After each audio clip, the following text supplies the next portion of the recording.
नमस्कार दोस्तों, आपका एक बार फिर से स्वागत है हमारे YouTube चैनल विकीट्यूब प्लस पर। दोस्तों, आज का विषय है पितृपक्ष में क्या ना करें। चलिए शुरू करते हैं। सनातन धर्म में पितृपक्ष या पितरों की पूजा और पिंडदान को विशेष महत्व दिया गया है। पितृपक्ष में पूर्वज यमलोक से धरती पर आते हैं और अपने परिवार का चक्कर लगाते हैं। पितृपक्ष में पितरों की तृप्ति के लिए उन्हें भोजन कराया जाता है, जिससे उनकी आत्मा को शांति मिलती है और वे हमें सुख समृद्धि का आशीर्वाद देते हैं। शास्त्रों में पूर्वजों को भी देवताओं के समान शक्तिशाली माना गया है। पूर्वज भी देवताओं की तरह आशीर्वाद देते हैं, जिससे परिवार में सुख शांति बनी रहती है।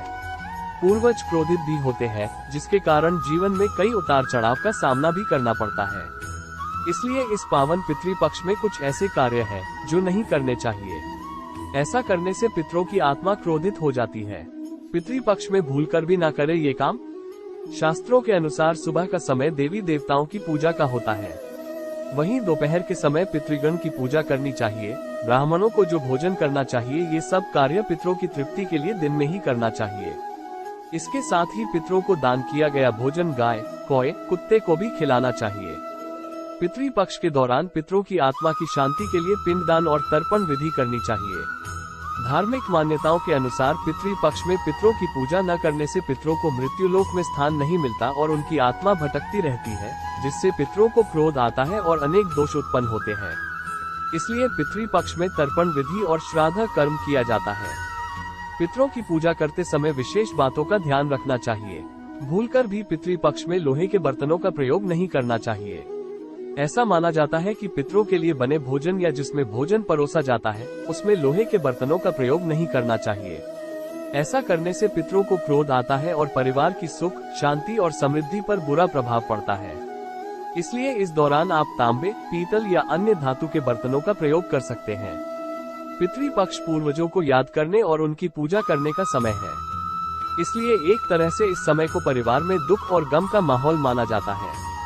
धार्मिक मान्यताओं के अनुसार इस दौरान कोई भी शुभ कार्य करने से बचना चाहिए और नया सामान भी नहीं खरीदना चाहिए। ऐसा करना अशुभ माना जाता है।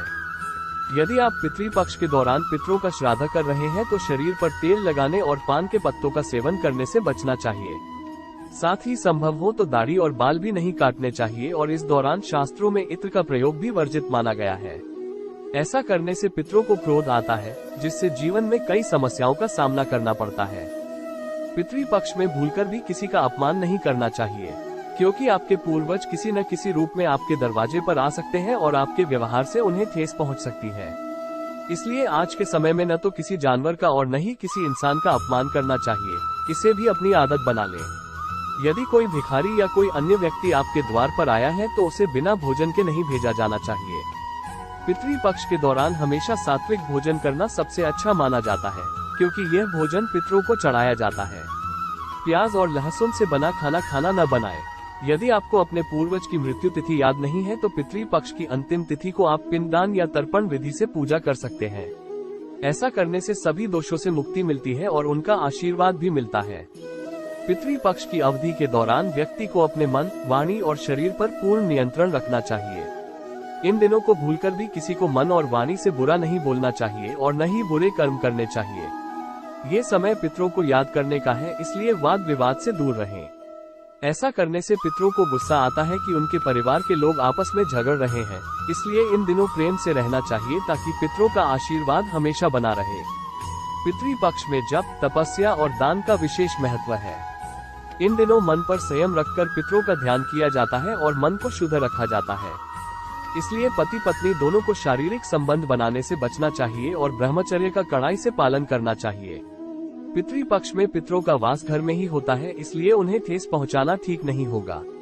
ऐसा करने से कई तरह की परेशानियों का सामना करना पड़ता है। दोस्तों, आज का हमारा ये वीडियो कैसा लगा, कमेंट करके हमें जरूर बताएं। वीडियो अच्छा लगा हो तो वीडियो को लाइक और चैनल को सब्सक्राइब करना ना भूलें।